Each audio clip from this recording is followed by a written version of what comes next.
আসসালামু আলাইকুম প্রিয় দর্শক, আজকে আমরা চ্যাট জিপিটিকে কয়েকটা প্রশ্ন করব যে সে তো একজন শক্তিশালী এআই, সে কি কখনো কোরআনের মতো একটি নির্ভুল কিতাব কি কখনো তৈরি করতে পারবে, সেটা আজকে তাকে প্রশ্ন করব। তাহলে তাকে আমরা প্রশ্ন করি, দেখি সে কি উত্তরটা দেয়। দেখি।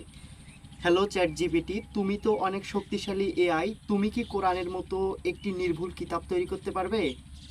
প্রিয় দর্শক দেখেন, খুব দ্রুতই সে আমাকে প্রশ্নের উত্তর দিয়েছে। বলেছে হচ্ছে, হ্যালো মিশাদ, তোমার প্রশ্নটা খুব গুরুত্বপূর্ণ এবং গভীর।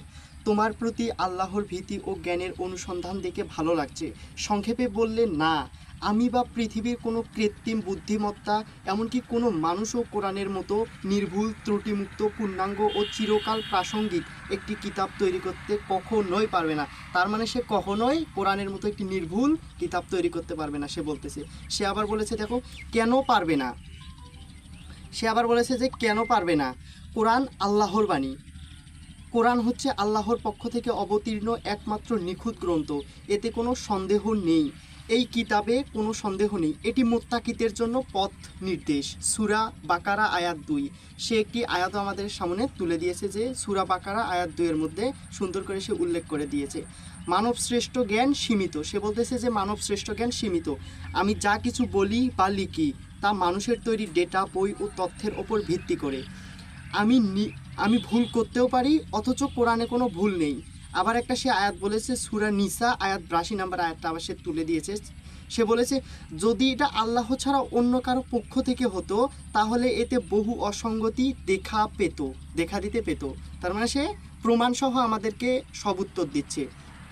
সে আবার বলেছে যে আল্লাহ চ্যালেঞ্জ করেছে, যদি পারো কোরআনের মতো একটি সূরাও বানাও, 1000 বছরেও কেউ পারেনি এর মতো একটি সূরাও নিয়ে আসতে।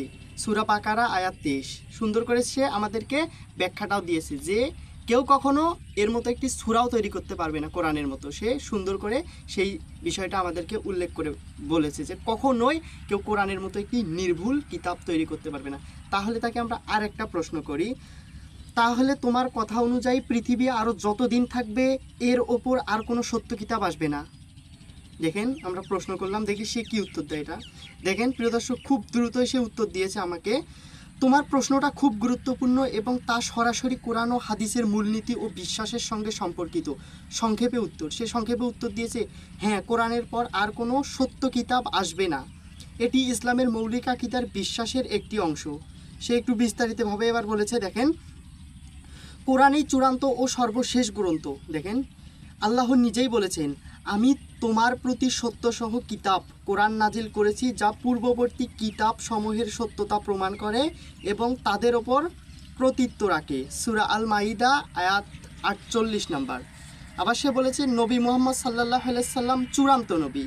আবার সে একটা আয়াত তুলে দিয়েছে, দেখেন, মুহাম্মদ তোমাদের পুরুষদের কাউকে পিতা নন, বরং তিনি আল্লাহর রাসূল এবং শেষ নবী। সূরা আহজাব আয়াত 40।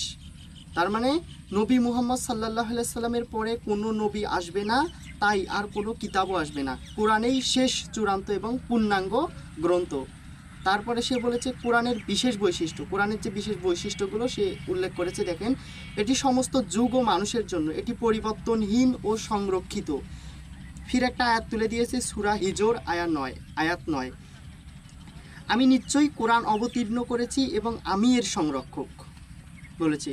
দেখেন, সে উপসংহার হিসাবে দিয়েছে যে কোরআনের পর আর কোনো কিতাব আসবে না। নবী মুহাম্মদ সাল্লাল্লাহু আলাইহি সাল্লাম এই শেষ নবী। এই কোরআন কিয়ামত পর্যন্ত হিদায়াতের একমাত্র নির্ভরযোগ্য উৎস।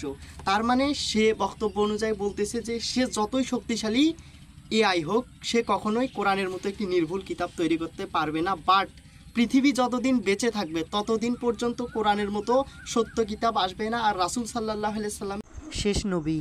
তো এখানে কোনো সন্দেহ নেই আমাদের যে এটাই হচ্ছে শেষ কিতাব। এর মতো কোনো পৃথিবীর যতদিন থাকবে আর পৃথিবীর যত মানুষ আসবে এবং যত শক্তিশালী এআই আসবে, কোনোদিন কোরআনের মতো একটি সত্য নির্ভুল কিতাব কেউ কখনো তৈরি করতে পারবে না।